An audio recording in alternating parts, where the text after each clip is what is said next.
about efficiencies, it's about professionalism, it's about effectiveness so that we can run a fundamentally sound and safe facility.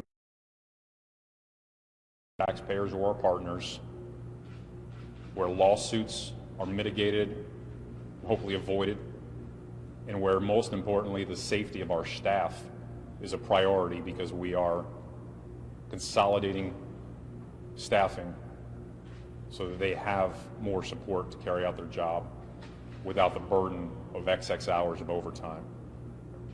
So I thank you for being here today. You're going to get a chance to take a look at where we stand in this stage and our projections for the next stage to come. So for me, I'm very happy with where this organization stands today, and we continue to make progress in all aspects of the organization. And with that, I'm happy to answer your questions. Any plans for use of that area? Yes, so I am still evaluating best usage for that area.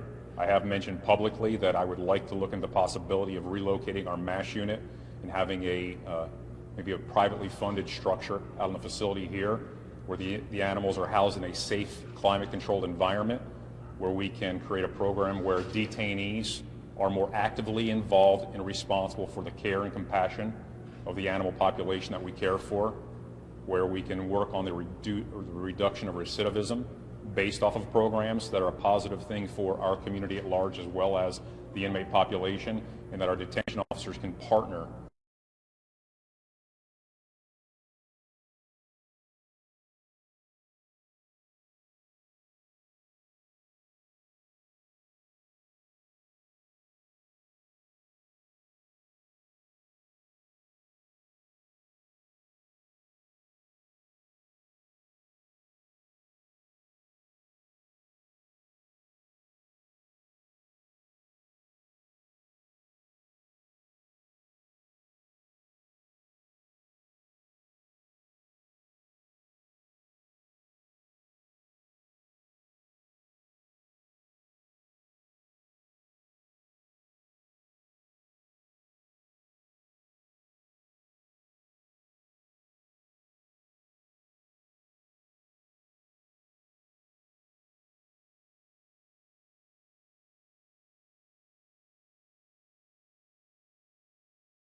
and this becomes a career and not a job. It is more of a profession than it is a stopover until you move on to something better. This is a great place to work, and we want to reward those who are committed to public safety. Sure, what needs to happen before you use the rest of the inmates out of this? Right now, because work furlough is such a challenging dynamic, we want to make sure that we can house all those inmates into a hardened space where we can easily facilitate their transition on a daily basis. We're confident on how we're going to go about this. and we have the space for it. But as many of you know, I'm confident that we have done our research and that the plan will be effective long term. So we are in the stage of just really kind of tying up the knots before we start that transition. But as I said when we started, I thought it may be about 6 months. We may come short of that time frame, but I think it's a realistic time frame. Is that because they're going to be coming and going, and we don't want to put the other security of the other inmates at risk? Yes, one of the problems with Tent City, many of those who were honest about it recognize that contraband and other challenges in managing the population was a daily challenge, that it was a problem. We want to make sure that as we're moving men and women inside and out of the facility on a daily basis, that we can eliminate the potential for them to bring contraband into the facilities. So we want to make sure we're methodical, but again, these are populations that every day are transitioning in and out so that they can go work during the course of the day. You also mentioned that you've moved most of the population and that there is still plenty of room in the jails. Was there a time in the past week or two where Fourth Avenue Jail, for instance, hit capacity due to some of the movement? You know, some of these things logistically, and I'm actually speaking longer than I'd planned, I'm going to have our Chief of Detention, Tracy Haggard, speak to you about operational specifics. If anybody has a question for me, and then I'll have Tracy answer to those things for you, before I step aside and hand off to her, please ask now, but I would really like for her to speak to it. She's led this charge, done a phenomenal job. You know, she is a consummate professional, and she has gotten the staff to embrace this new dynamic along with the logistics, so I want her to be able to speak to you also. Sir. Sheriff, Patricio Espinosa, Frontline News. Yes, sir. There may be or may not be some kind of a psychological impact on inmates that have an opportunity to be outdoors. Yes. And now spend most of their time indoors. Have you taken that into consideration, and is there a plan for something like that? Are you already fixing any challenges like that? No, it's absolutely an important aspect, and I appreciate you bringing it up, that we must take into consideration, which is how do we create an environment where we're reducing anxiety and the potential for violence because of the manner in which we go about our business. That's why I speak about programs that I want to occur outside of the property, where those inmates who show and display good behavior have a chance to get, basically would be a reward to come outside and be involved in some kind of productive activity. At the same time, we need to make sure that we are running a safe facility, that housing and structure is about safety for all involved, but we're also invested in programs such as Smart Justice and Mick Justice, where we meet with other professionals who come from professions such as dealing with mentally ill or drug addiction or probation and other programs to reduce recidivism and to have diversionary programs. So this is an evolution. You are seeing an evolution of detention in general so that we can find more productive ways to penalize those who have broken rules, but also have a focus on bringing them back into the population in a healthy manner. So I'm going to conclude, and I'm going to turn it over to our Detention Chief, Tracy Haggard. Thank you very much. Good afternoon. I would like to echo what Sheriff Penzone mentioned earlier about our detention staff. Those that opened tents on August 3rd, 1993, to the individuals in the corner behind you that have been hands-on closing tents. On April 4th, Sheriff Penzone announced his decision to close tents. Since that time, staff has been dedicated to working on getting our inmate population reallocated or relocated to other facilities, as well as our staff. On April 25th, we moved about 90 female inmates from our O yard here at Tents over to the Estrella Jail in H dorm. With one move, it happened in less than 45 minutes, without any incident, without any injuries, without any drama. The next day, on April 26th, we moved over 300 male inmates in 3 separate transfers, all occurring from 5 in the morning until noon. Over 300 inmates to Durango 8 and Durango 9, again without any incident, no injury to staff or inmate population. We collectively met on May 10th to hash out our plan to start the decommissioning of tents. May 10th, when we made all of our decisions, we had our facility maintenance officers, and those are our gentlemen in the back, and I would like to point them out. I know you can't turn your cameras to them, but I would like to highlight our 2 lieutenants, Lieutenant Calvin King and Lieutenant Colleen Walters, who spearheaded our move. They were the ones that were making all the decisions behind the scenes to get this done safely and securely, but our facility maintenance officers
That's all that I have right now. If you have any questions, I do have a request. I do have hearing, so if you ask a question, I ask that you please say it a little louder and enunciate so that I don't have to ask you to repeat.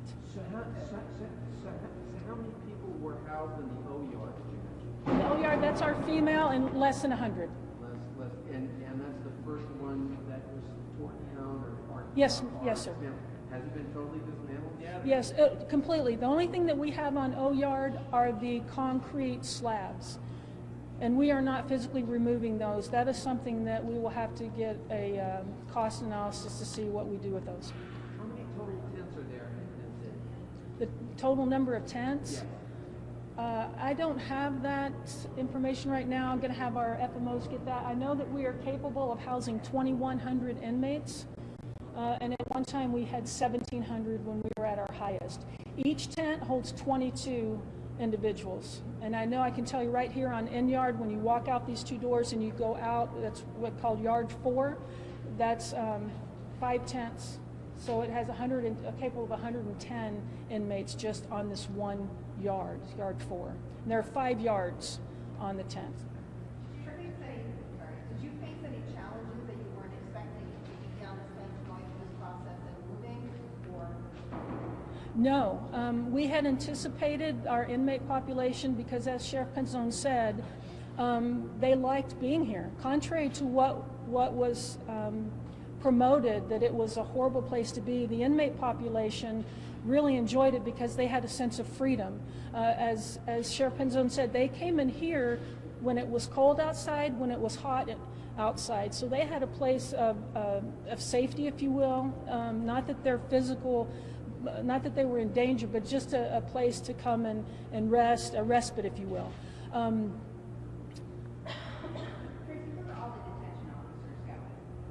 They've already been transferred, and thank you for bringing that up. They were officially transferred on May 8th, and they went, some of our individuals stayed at our contents facility. That's where our furlough work inmates are. 22 of our staff members stayed there.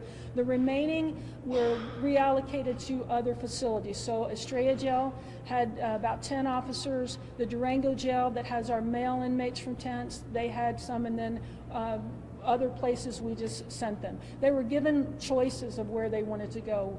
Oh, so they were placed where maybe shortages were? Well, they were, because we couldn't honor everyone's request to where they went. So there were some that immediately went to where we had moved the inmates, and then other people we were able to get a few of their choices, yes. One more question, and we're going to get outside before these guys cook out here.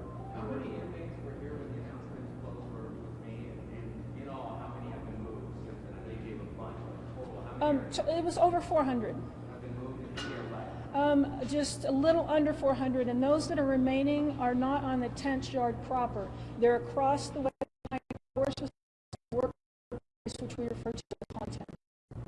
Right, thank you so much. 400? Yes, Okay, and how many employees? we moved 85. 85? 85. Thank you. And how many tents were there total? They're getting that now. Okay. I'm sorry, Megan, I don't have that information. So we're going to move outside, and you will see a dismantling of the tent by the work crew, and Chief Haggard can speak as to what they're seeing.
Why don't I just have this one? Okay. We're going to take one more